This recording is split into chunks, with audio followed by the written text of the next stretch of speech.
and we're finally back in Midgard, and we can visit the castle now.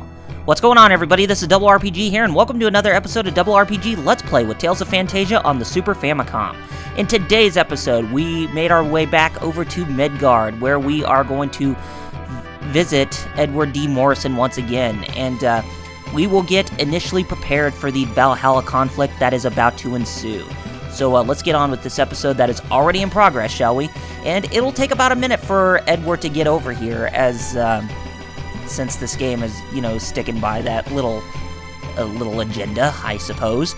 And we can just talk to our party members right now, and even though they pretty much say the exact same thing, but we'll just wait here while we can, and we will get Edward to come here pretty shortly.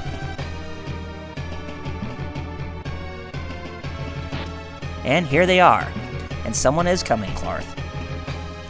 And there is Edward, and a man named Lyser, the king's chief advisor.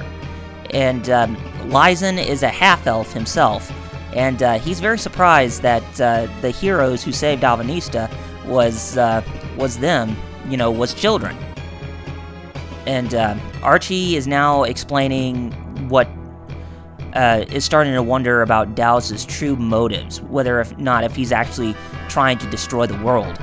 And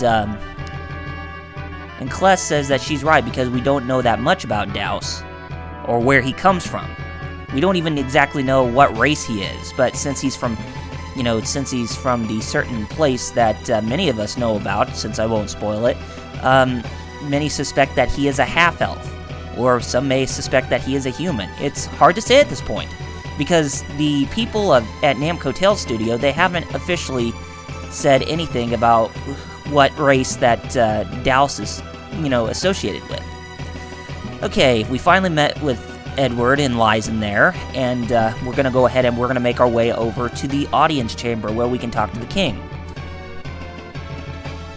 And there's a researcher asking Lysen about, Dow's giving him an ultimatum to stop his Mistech research.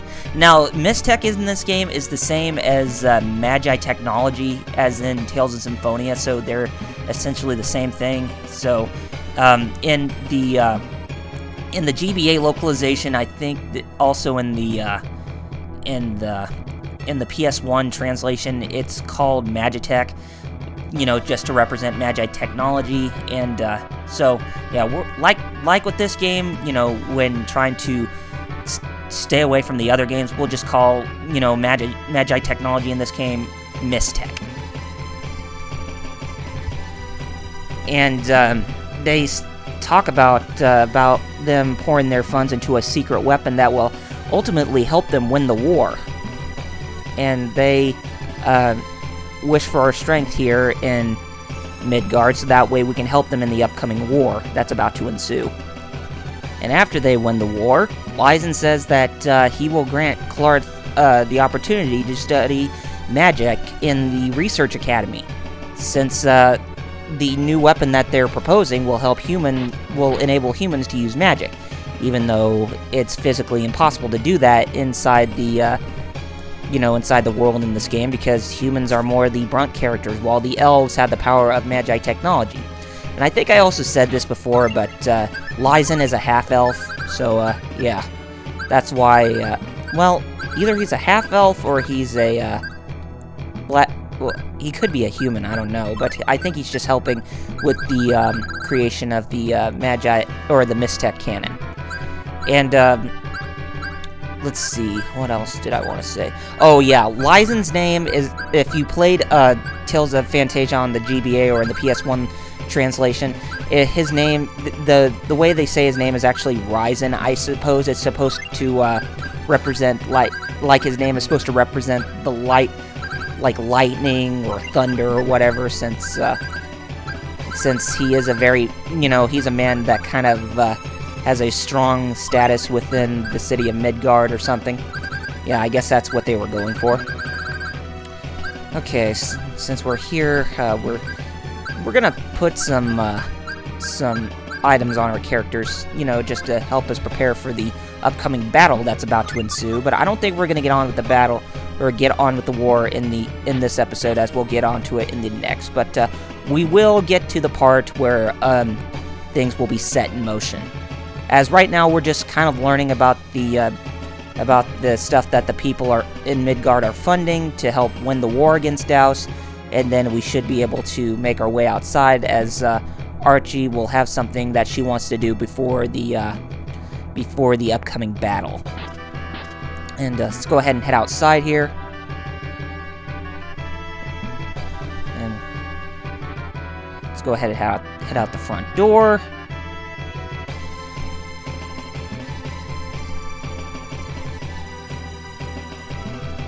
Archie is very concerned. Something's fishy. What do you mean? What do you mean, Archie? Archie? I don't get what Daus has to gain from a war like this. I realize he attacked the villages, but...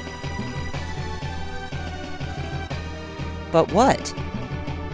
Why hasn't Daus moved against Euclid or Phantasia? He's already shown us he could destroy an entire country from the inside out. Remember what he did to Alvinista's prince? And he still hasn't done anything to Midgard right now. We can't answer those questions. Have you forgotten what he did to Leah and Harmel? That was a private affair. Daus was responsible for the deaths of Leah, her parents, and even Dimitel. Class, stop it! My point is, why? What are you talking about? What do all these places have in common?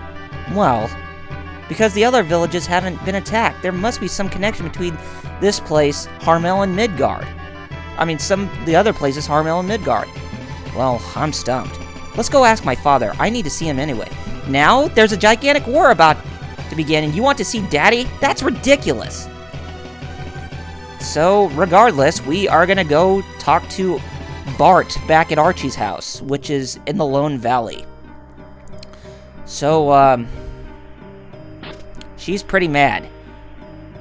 And she's very angry that her mother is still alive.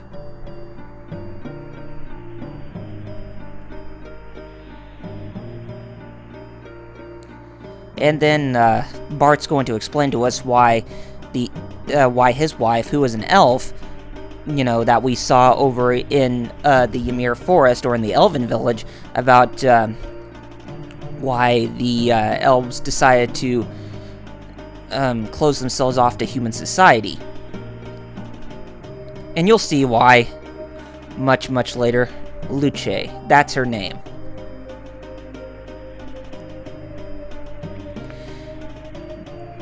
I think it has something to do with the darkness in people's hearts, or the darkness in a man's heart, or something, or evil, or whatever, since this game goes by that theme a little bit.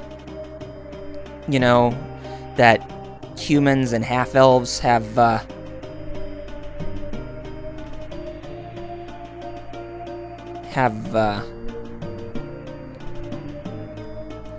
you know, lust for magic in some way, I suppose you could say. Well, it's kind of hard to say, but like I said, this game, even though it does have some of that theme of discrimination to it, but Tales of Symphonia actually expanded upon it more because it was more present, like I've been showing you in that LP. But yeah, this game definitely has some of that too, so...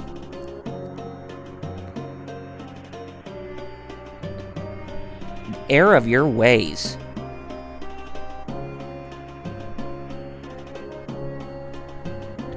And something tells me it's going to be connected to, you know, Midgard, Harmel, and whatever places that incorporate Magi technology. And Archie's very saddened about what happened to her mother, why she had to go back to the Elven Village.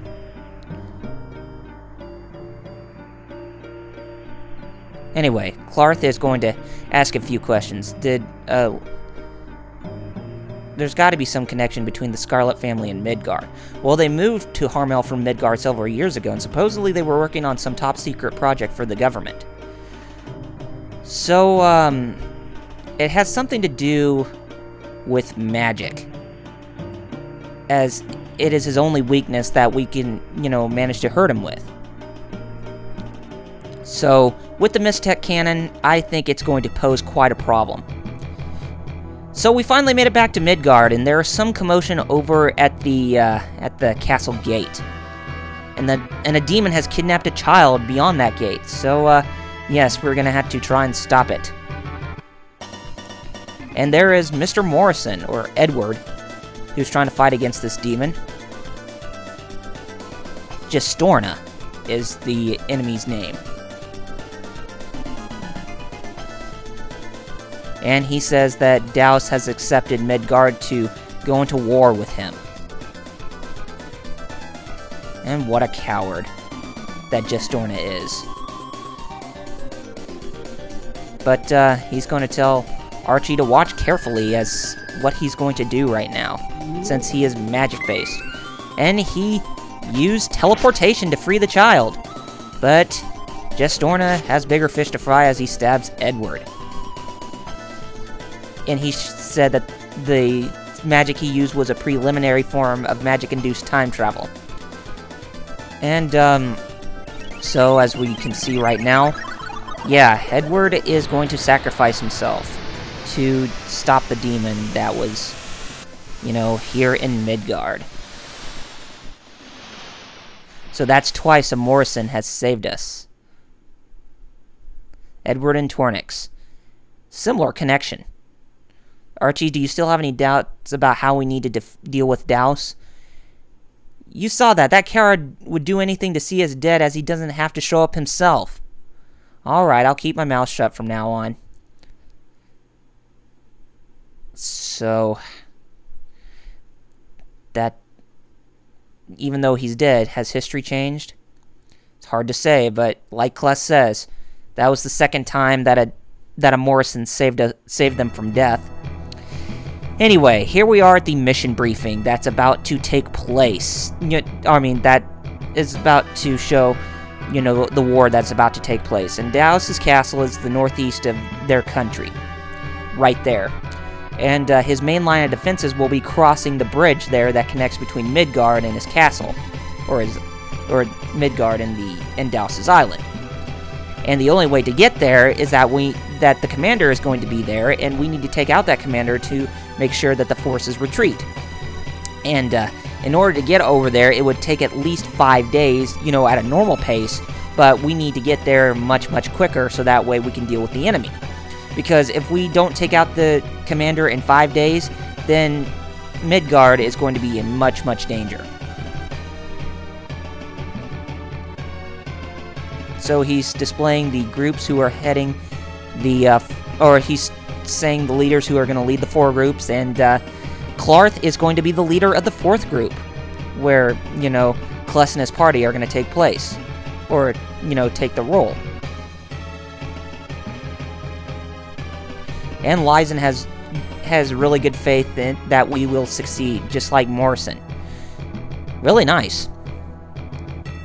Anyway, we need to now go into town and pick up some items and equipment and stay at the inn and then come back tomorrow, because it looks like this plan of operation is going to take a while to put together. So yes, we are going to go outside into the town, and we are going to shop for some items before we head out.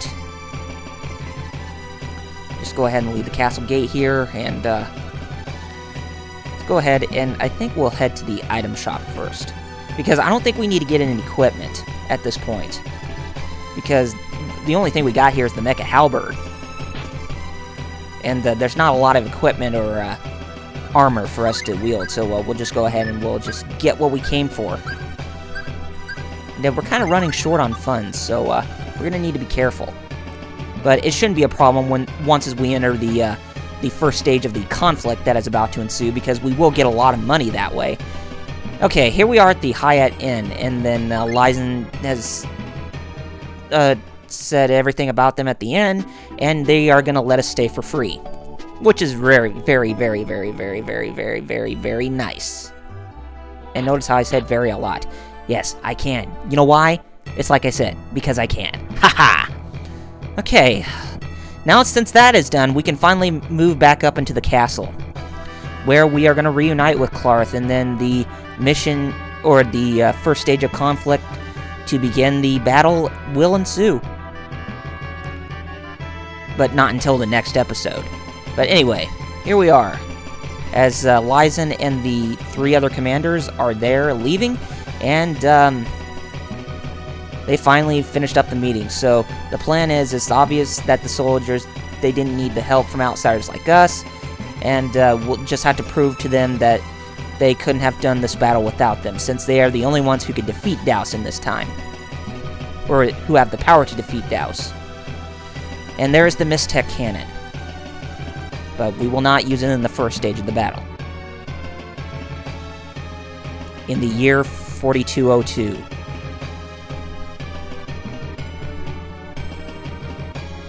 In Alvanista, the people prepare for disaster.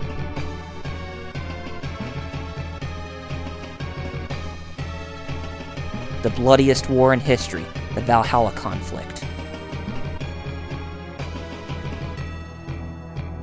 The war's greatest hero, Edward D. Morrison.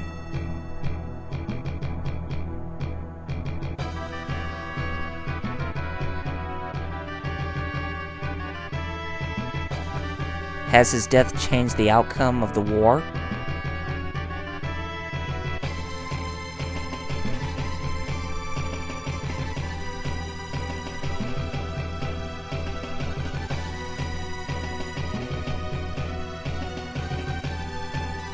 Only time will tell.